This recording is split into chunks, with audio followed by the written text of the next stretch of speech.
En fait, le cinéma, c'est ce qu'il y a de moins naturel. C'est comme si au milieu d'un accouchement, on vous disait « Non, non, arrête là !» Puis attends, mais non, puis on va recommencer. Puis une seconde, s'il te plaît. Puis finalement, on va le faire aux États-Unis. Puis non, finalement, all over the world. C'est incroyable, il y a un bordel.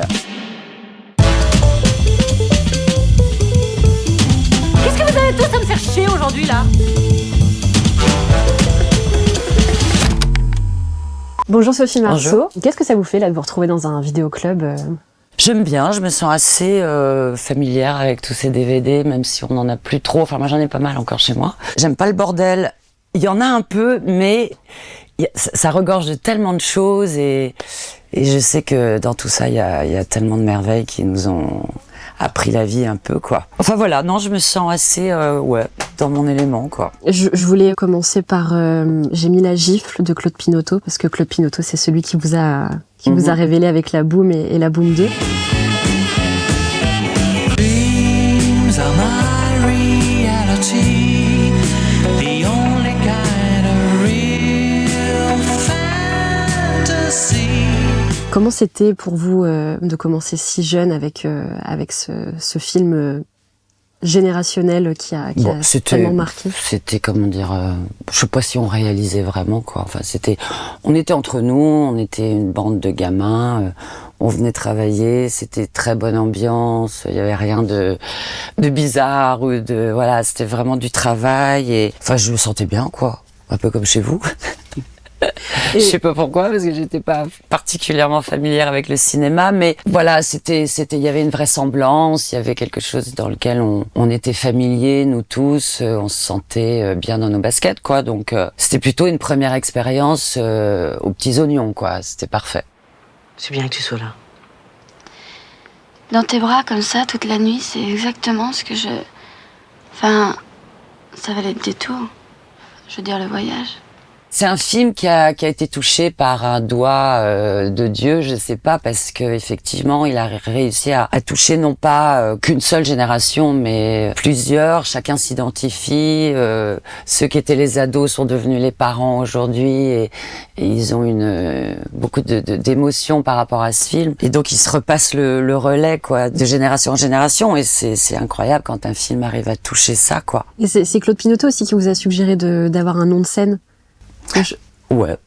Mais c'était pas mal, parce qu'à l'époque, ça permettait de faire une vraie différenciation entre la vie professionnelle et la vie privée, ce qui est plus le cas du tout aujourd'hui, et c'est bien malheureux. Donc moi, je trouvais ça très bien de faire une différence entre la petite fille que j'étais et celle que je suis devenue, quoi. Très jeune, vous avez collaboré avec d'immenses talents du cinéma français. Je pense notamment à Jean-Paul Belmondo. Je voudrais pas que cette rencontre sombre dans la médiocrité. Du train où vont les choses, je ne pense pas que nous tombions tout de suite dans la médiocrité. Bah oui, Bébel à l'époque, hein, c'était... moi, j'allais pas beaucoup au cinéma, on n'était pas du tout cinéphile ni rien, et donc on connaissait 3 acteurs, quoi, dont Bébel, forcément. Et ouais, ça a été super, parce que c'était un homme généreux, un acteur incroyable, qui a quand même fait une carrière avec des films très différents. Bon, on l'apprécie souvent pour ses rôles de cascadeur et tout, mais... qu'il faut quand même, faut y aller. Mais il avait comme ça une authenticité, une apparente joie de vivre et une profondeur.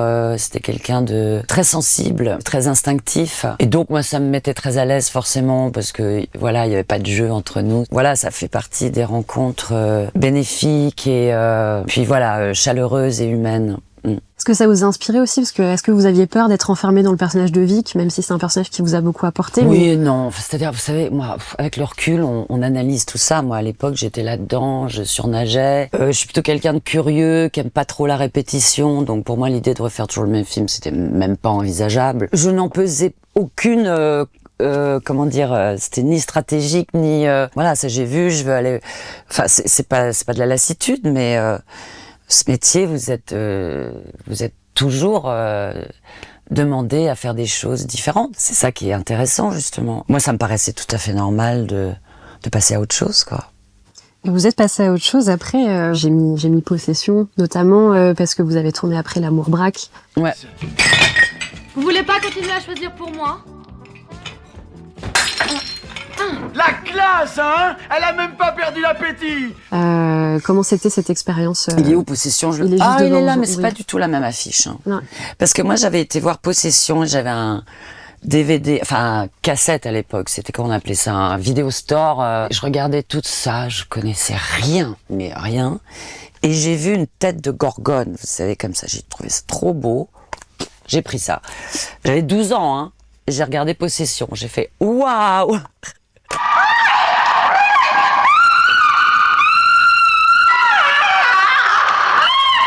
Mais bon, ça m'est resté, et puis c'était probablement prémonitoire, parce qu'après on a quand même fait 4 films ensemble avec le metteur en scène, Zulawski. Ouais, j'ai découvert des films comme ça, purement par hasard, mais un peu comme la musique, je prenais des DVD, CD sans trop savoir, et puis voilà, je découvre.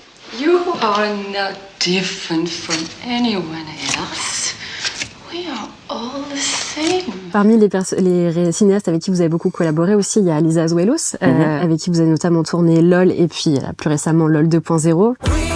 Non, hé J'ai rencontré un homme avec son chien, là. Vincent, enchanté. Très beau, hein. Qui ça, le chien ou le mec? Comment c'est la collaboration avec Lisa Azuelos et puis qu'est-ce qui vous a donné envie de revenir à ce personnage Bah Lisa, j'aime bien ses scénarios, j'aime bien ce qu'elle écrit. Elle a une écriture assez libre et en même temps qui est vraiment branchée dans le monde qu'on vit aujourd'hui. Elle arrive à capter des trucs très justes, très simples. Et dans la continuité, elle, ce qui l'intéresse, c'est la vie, c'est les familles, c'est les êtres humains, c'est les complexités, c'est l'amour, c'est une grande romantique. Enfin, même si dans la vie, elle est un peu crue comme ça, mais justement, je trouve que de tout ça ressort une idée très romantique et magnifique du cinéma, de l'amour, des effets, des choses, et en même temps, bah voilà, la difficulté des sentiments, les familles, les gens. Enfin, je trouve qu'elle chope toujours quelque chose de très juste, et c'est pour ça à chaque fois, je replonge, quoi. Dans le film aussi, LOL 2.0, il y a cette nouvelle dynamique entre Anne et Louise, du coup, qui, à un moment dans le film, elle regarde les demoiselles de Rochefort. Nous sommes deux sœurs jumelles, nées sous le signe des Gémeaux. Mi fa sol la mi ré mi fa sol ré do. Ah ben on l'a tous regardé avec nos enfants, nos filles en tout cas. Moi, mon fils, il supporte pas les comédies musicales. Il dit, mais c'est n'importe quoi, pourquoi passe-moi le sel? Enfin bon, ma fille, elle adore, donc vous voyez, il y en a pour tout le monde. Et on avait même fait un spectacle d'ailleurs avec des demoiselles de Rochefort, avec les costumes et tout, en vacances, avec des tout petits. J'ai revu il y a pas très longtemps Peau d'âne, c'est hallucinant quand même ce film. Préparez votre pâte dans une jatte plate. Je l'ai découvert il y a pas très longtemps, je m'attendais à tout sauf à ça. C'est ça le cinéma, c'est-à-dire qu'on peut partir vraiment dans des délires, des poésies, voilà, on peut être très collé à la réalité ou au contraire s'en détacher. C'est quand même un jeu d'enfant merveilleux, quoi. Vous aimez bien faire découvrir des films à vos enfants quand ils étaient plus petits? Bien sûr. Alors ça passe pas toujours, hein. Dès que ça dépasse 20 ans, 30 ans, c'est mort. Noir et blanc, j'en parle même pas. Mais ce qui est agréable, c'est qu'après coup, on se rend compte que c'est eux qui font leur propre chemin. Ça les a un peu saoulés au départ, qu'on leur montre des films qui ne sont pas forcément comme ils s'attendent. Vous voyez, par exemple, c'est intéressant, ma fille qui a 23 ans, je lui avais montré Vol au-dessus d'un nid de coucou. Excuse me, miss. Do you think it might be possible to turn that music down so maybe a couple of the boys could talk? That music is for everyone, Mr. McMurphy. À l'époque, elle avait, je sais pas, 15 ans, quelque chose comme ça. Elle m'a dit, mais c'est fou parce que c'est pas un film qui se termine bien. Et pour elle, tous les films qu'elle avait vus se terminaient bien. Le happy ending, vous voyez. Ça, c'est une possibilité, mais pas forcé, vous voyez. Le cinéma, c'est pas que du divertissement. Et en même temps, elle avait adoré ce film, ça l'avait touchée, elle avait chopé un truc. Et ça l'avait beaucoup perturbée qu'il puisse y avoir des films qui ne se terminent pas forcément bien, quoi. Mais je suis sûre que ce film l'a marqué plus que d'autres, en revanche. Ah bah, la folie des grandeurs, voilà. Non, pas là. Pas là. Là. Il n'y a pas assez de mousse. Il n'y a pas assez de cheveux non plus. Pour De Funès, déjà, parce que number one, quand même. Grand acteur, montant, magnifique. Et puis, Ouri, la musique de Paul Naref, enfin, l'énergie, la comédie, ce que Enfin, je trouve le cinéma français parvient à faire merveilleusement bien. Et on a eu toute cette série de comédies françaises avec des acteurs incroyables et un rythme, une folie que je trouve... voilà, la folie des grandeurs, pour moi, c'est vraiment ce film. Il est fou, il est grand, il est extraverti, il extrapole un peu les choses. On n'est pas dans un réalisme absolu. Et ça, j'aime beaucoup. C'est des films pour le cinéma, quoi. C'est grandeur, écran... de cinéma. Il y a des comédies comme ça que vous revoyez avec plaisir Bah, évidemment, on est tous un peu biberonnés au Bronzé, au Père Noël est une ordure, enfin toute l'équipe du Splendide. Santé.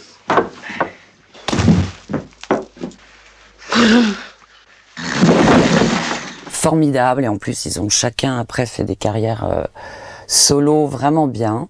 Vraiment des gens qui ont beaucoup de talent et qui ont aussi participé à cette culture française. Quand te reverrai-je, pays merveilleux. J'avais mis le film aussi Harem juste à votre gauche. Ouais, c'est marrant aussi, j'ai mis ça. Pourquoi? Parce que vous deviez le faire normalement. Oh, il me vous semble. avez des renseignements. Il me semble. Bah, voyez ce qui s'est passé avec moi.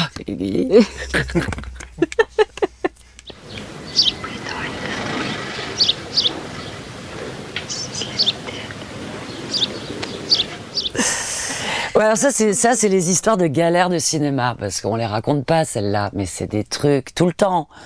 On doit faire un film avec un truc, mais c'est pas encore clair. Puis attends, mais non, puis on va recommencer, puis j'ai un nouveau scénario, puis finalement on va le faire aux États-Unis, puis non, finalement. Genre de trucs galères qui se font jamais. C'est bien dommage parce que le scénario était incroyable, formidable. Et puis voilà, il y a des films comme ça qui arrivent pas, qui patinent, et puis boum. Puis il y en a d'autres, ça met 20 ans à se faire et au final c'est génial. Enfin voilà, il n'y a pas de règle. Mais en général, les galères de films, ça arrive aussi sur des chefs-d'œuvre comme Citizen Kane que vous avez choisi. Citizen, non mais ça c'est extraordinaire.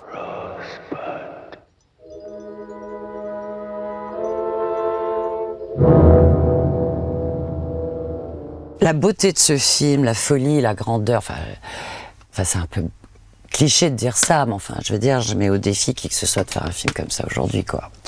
Now in complete control of the government of this state, I made no campaign promises. Je l'avais pas vu, certains l'aiment chaud, magnifique, comédie, une Marilyn magnifique, enfin comme toujours, hein, moi je suis assez fan. Les deux acteurs géniaux, Curtis et Lemon. Terribly sorry. Une folie, la transformation, le déguisement, la farce, ça c'est le cinéma aussi. La danse, le chant, bah, qui mieux que Marilyn sait faire. Non, il y a tout dans ce film, il y a tout, il y a l'écriture du scénario, il y a des trucs très osés qu'on n'oserait peut-être plus même aujourd'hui, alors que tout passe comme ça avec un charme et une grâce incroyable.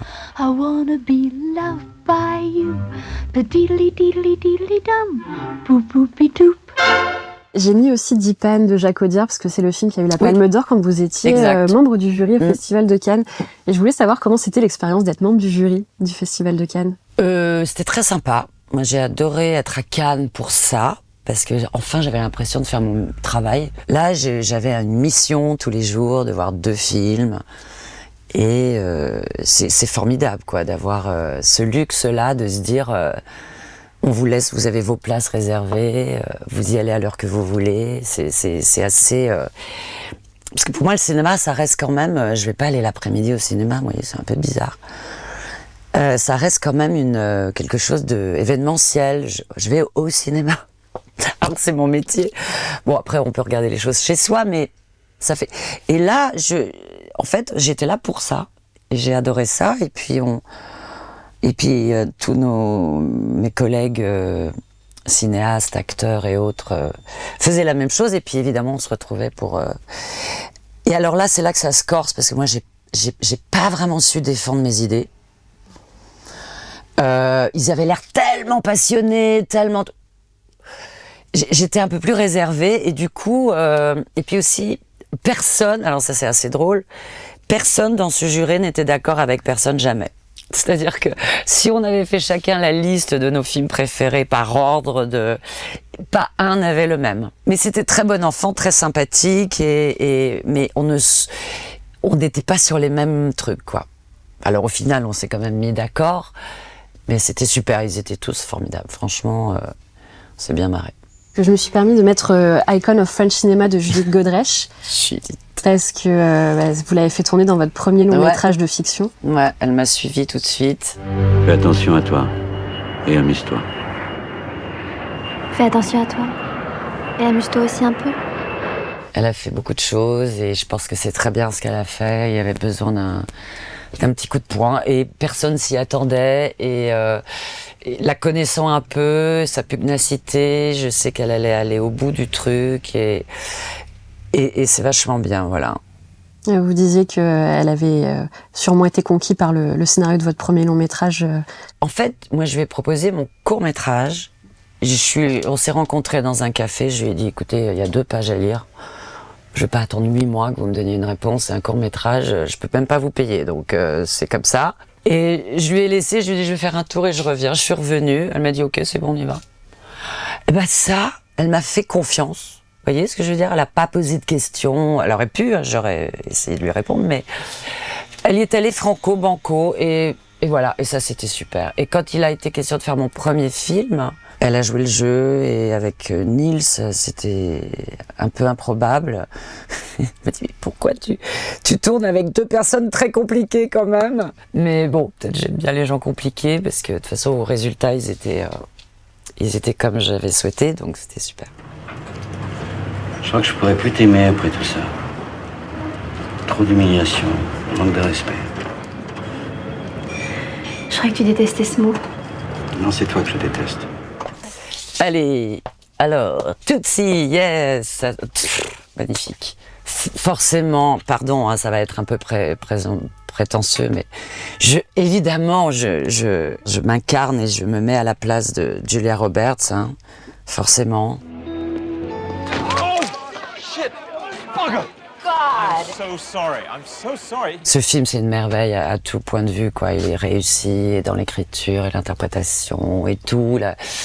Voilà, il y a des petits miracles comme ça et j'adore ce film. Et je veux pas trop le regarder parce que j'ai peur de spolier le truc, mais je suis tombée dessus par hasard l'autre fois. Je me suis dit, allez, je regarde 5 minutes. Bah non, je suis restée jusqu'à la fin. Forcément, c'est une actrice, l'amour trouvé au coin de la rue, comme ça. Enfin, c'est magique, vous voyez.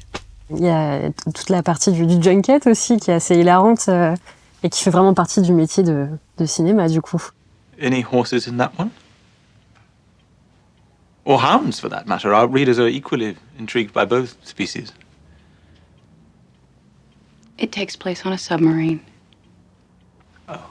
Oui, mais voyez, parfois on fait des films sur le cinéma, mais ça reste un peu entre nous, quoi. C'est de l'entre-soi et ça parle pas forcément. Ce que je trouve génial, c'est quand on prend un sujet un peu particulier et qu'on le rende universel. Après tout, c'est un homme qui rencontre une femme, quoi. Voilà, point barre. Mais les spécificités du film, finalement, a rendu le film encore mieux et ne l'a pas, au contraire, handicapé et rendu opaque et impénétrable pour les gens, vous voyez. Et ça, c'est fort, ça, c'est fort. C'est comme Tootsie, alors Tootsie, magnifique. I'm new in town and I'm awfully lonely. I wondered if you wouldn't mind buying me lunch. Wait, hold on. You can't come. Gregory, this was... Ah! George. It's Michael Dorsey, okay? Your favorite client. How are you? La performance magnifique, l'écriture encore une fois géniale. Il n'y a pas une scène qui est en dessous. L'énergie, l'audace quand même de penser que ça va marcher. Vous voyez ce que je veux dire? Dustin Hoffman qui se transforme dans ce truc bizarre. On se dit ça va pas, ben ça marche. Mais ça c'est un peu la force du cinéma américain, c'est qu'ils peuvent vous faire croire n'importe quoi. Un ours en peluche qui devient taxi à New York, vous y croyez. C'est formidable. Est-ce que ce film vous a aussi inspiré pour Madame Niels, une autre de vos réalisations? Certainement. Ben moi, tout ce qui est transformation, tout ce qui est jouer avec l'apparence, ça me parle complètement, quoi.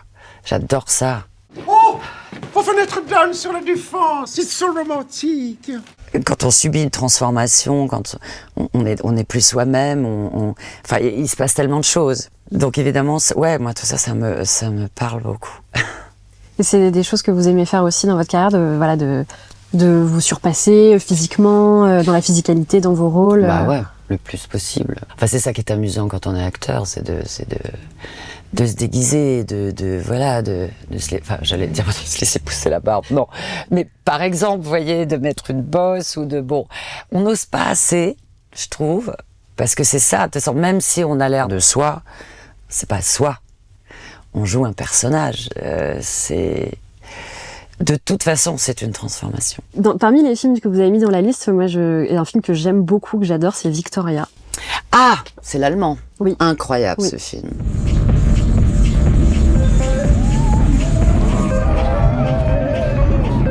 Je savais pas au départ que c'était un plan. Vous savez, ce film, il est fait en un plan. La performance des acteurs, la performance technique de faire ça, de savoir jouer avec le temps aussi, parce que comme on est en temps réel, mais c'est une histoire qui se passe pas en temps réel. Et ils arrivent quand même par le scénario et la mise en scène à vous expliquer ce qui s'est passé avant et ce qui va se passer après, alors qu'on est en temps réel sur un seul plan, il n'y a pas de coupe, il n'y a rien. Incroyable. Et j'ai adoré ce film parce que j'ai adoré l'histoire. Cette gamine perdue dans un pays qui n'est pas le sien, qui se fait un peu chier, qui sert dans le restaurant pour gagner un peu d'argent, et elle rencontre 3 mecs. On se dit, oh là là, ça va mal tourner cette histoire, ils ont l'air de voyous et tout. Et en fait, ça va être une histoire d'amour, évidemment, de liberté, de gamins qui avaient des illusions, mais qui... Enfin, c'est magnifique, c'est vraiment magnifique, Victoria.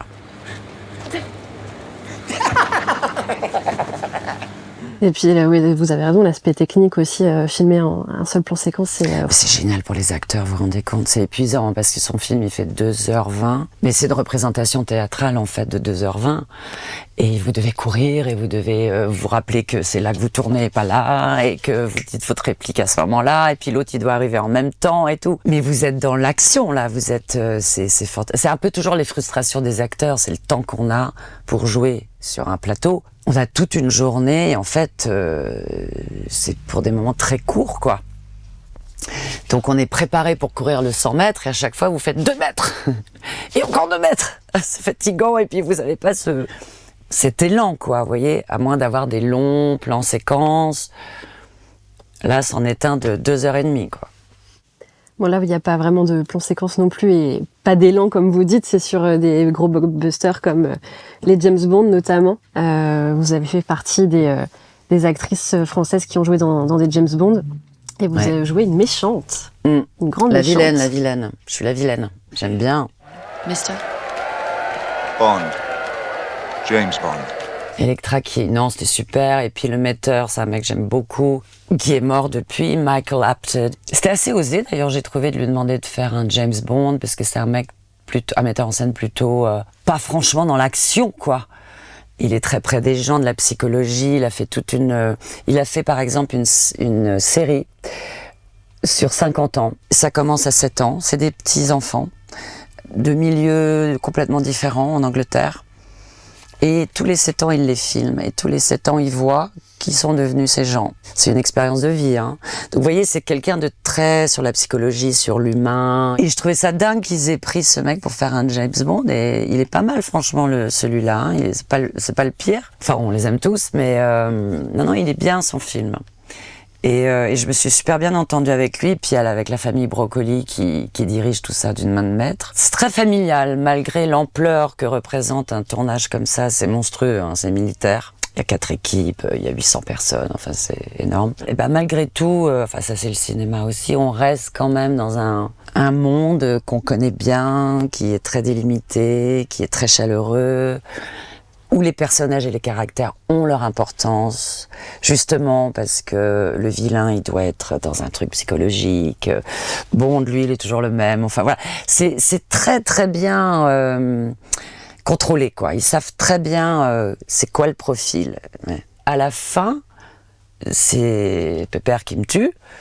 Ah, évidemment, c'est James Bond. Mais ils se sont dit, on va faire 2 fins pour elle, moi, parce que c'est quand même une victime au départ, qui devient bourreau. Mais on a un peu d'empathie et un peu de compassion pour elle. Il faut pas que James Bond apparaisse comme un gros salopard qui tue froidement une femme pour laquelle on a un peu d'empathie. Donc on a fait 2 fins. La une où c'est moi qui retourne le revolver et qui me tue. Donc lui, il est... Et une autre où c'est lui qui me tue. Et au final, c'est lui qui me tue.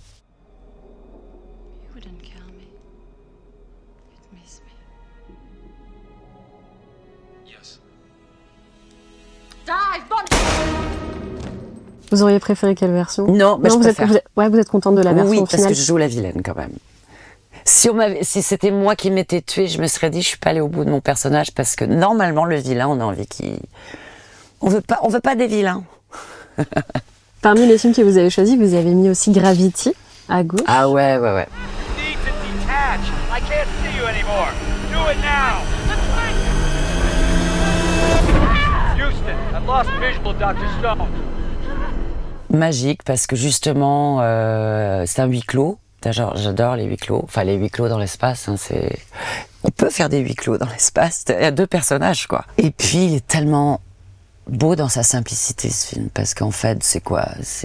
Il remonte à l'histoire du temps, il remonte à l'histoire de l'humanité, il remonte à l'histoire de la survie, de c'est quoi survivre. Elle qui a des histoires aussi de vie humaine compliquées dans sa tête. Enfin, comment surmonter, comment renaître en fait. De toute façon la science-fiction bien sûr, comme tous les genres et les sujets, se relie à nouveau à quelque chose de profondément humain. Ben, c'est magnifique quoi. Et il a une poésie ce film, je trouve qu'il a une esthétique magnifique, il a une bande sonore incroyable, c'est très beau, et c'est très symbolique tout ce que ça raconte.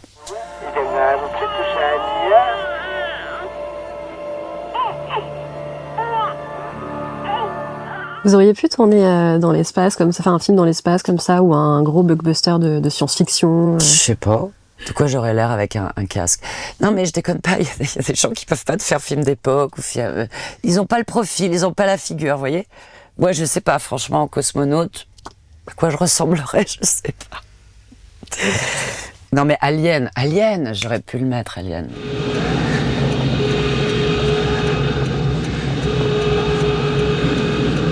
Ah bah Alien, magnifique. Magnifique. Et puis en fait, si j'y pense, à l'époque, c'est quand même un grand rôle féminin. Il n'y en avait pas tant que ça, hein. Elle a assuré quand même.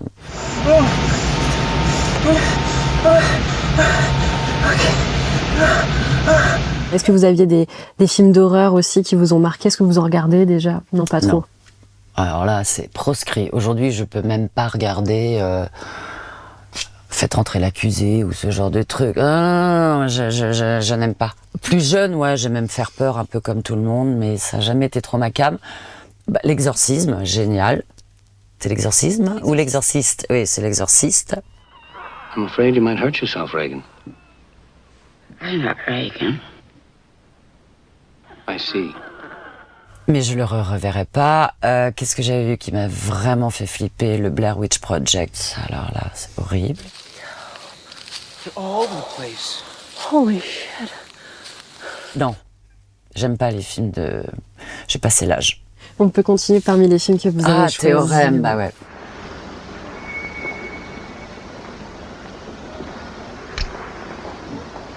Une leçon de mise en scène extraordinaire. Tout s'explique avec la caméra. Tout.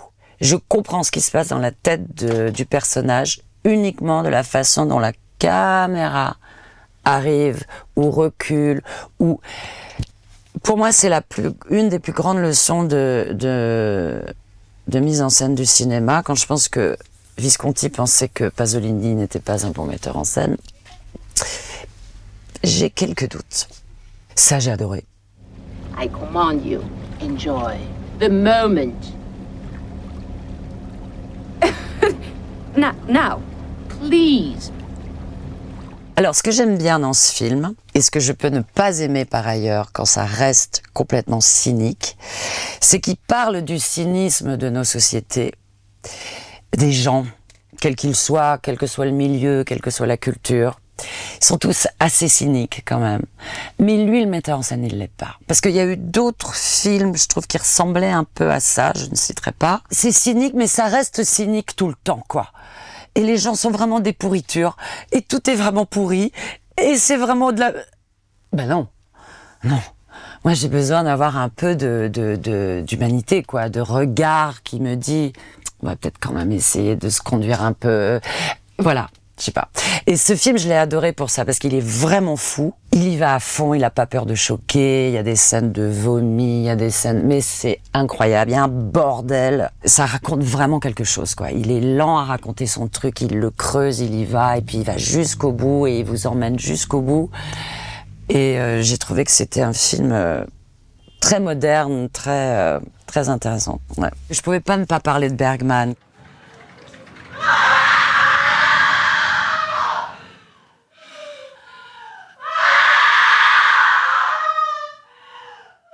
J'ai souvent remarqué les gens que je rencontre dans le cinéma, des jeunes metteurs en scène, le nombre qui me disent, quand j'ai vu un Bergman, je me suis dit, c'est ça que je veux faire comme métier. C'est incroyable, c'est-à-dire qu'il a révélé énormément de potentiel et de désir chez les nouvelles générations de faire du cinéma. Et je ne sais pas qu'est-ce qu'ils ont, voilà. Mais c'est clair qu'il y a des rencontres dans la vie comme ça. Dans le cinéma, moi, ça a été aussi Bergman, Pina Bausch dans la danse, Hockney dans la peinture. C'est des clés. Ils ouvrent une porte et là, voilà, il y a plein de choses. Et Bergman, il a ouvert la porte à beaucoup de gens. Et ça, c'était sublime parce que à l'époque, moi, je l'avais découvert à la télé. C'était en feuilleton, en fait. C'est comme une série. Et là, c'était délicieux parce qu'on avait le temps. On attendait le prochain épisode. C'était 4 fois, ou je sais plus.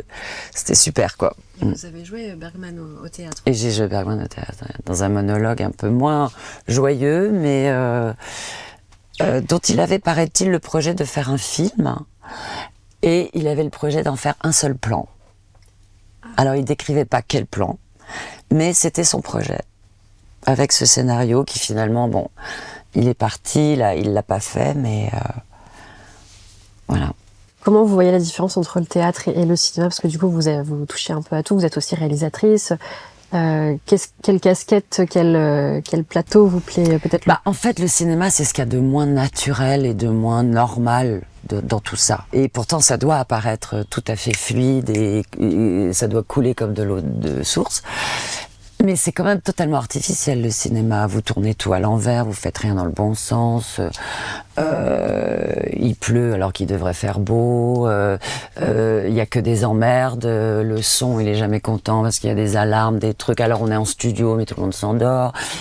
C'est une grosse mécanique très lourde et qui demande énormément d'énergie pour garder l'énergie du film. Et pour que c'est l'air tout à fait normal. Rien de normal au cinéma, les murs, c'est pas des vrais murs, enfin, c'est un peu ça quand même. Alors que le théâtre, bon, on n'a pas beaucoup de place, mais on a le temps avec nous. On a la suite logique des choses, quoi. Il n'y a pas de couper, non. Il n'y a pas de le projecteur s'est cassé la figure. Non, on joue comme dans la vie. On est dans une continuité. Et donc ça, c'est plus normal, vous voyez. C'est comme si au milieu d'un accouchement, on vous disait « Non, arrête là, on va te changer de place. » Ah bon, attendez, non, arrête, une seconde, s'il te plaît. Non, mais moi, je suis en train d'accoucher là. On s'en fout, on va tourner la scène de l'autre sens. Je vous jure, le cinéma, c'est un peu waouh, c'est physique, hein. Est-ce qu'il y a des cinémas qui vous touchent plus que d'autres en termes de nationalité? Je sais pas si j'ai des nationalités. Bon, on est tous nourris et biberonnés au cinéma américain. C'est pas mal, hein. Voilà, tant que ça n'empêche pas d'en regarder d'autres. Mais bon, de toute façon, aujourd'hui, tout ça, ça se mélange, hein. Moi, j'aime bien regarder des films que j'ai pas vus. Et en même temps, c'est pas mal de revoir des films qu'on a bien aimés aussi. Mais après, si on doit tous les revoir, on n'a vraiment plus le temps. Non, il y a des listes comme ça où on se dit qu'entre amis, on reverrait genre autant n'emporte le vent. C'est pas mal. Red, how could you do this to me? And why should you go now that after it's all over and I need you? Why? Why? Maybe it's because I've always had a weakness for lost causes once they're really lost. Et parfois, il y a des grands chefs-d'œuvre qu'on n'a jamais vus. Donc moi, c'est ça que j'ai envie de... Il y a plein de trucs. Là, il y a trop de choses, hein. J'arrive pas à faire le tri, là. Mission Impossible, évidemment. Moi, j'aime, hein. C'est vrai? Vous adorez les Missions Impossibles? J'adore.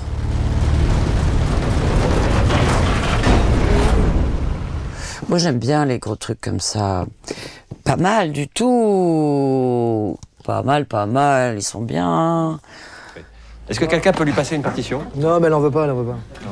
Elle en veut pas. Non, parce qu'elle fait tout d'oreille, elle a pas besoin, elle en veut pas. Ah d'accord. Puis j'ai pas tout vu. Hein. Ah bah merci. Bah merci à vous.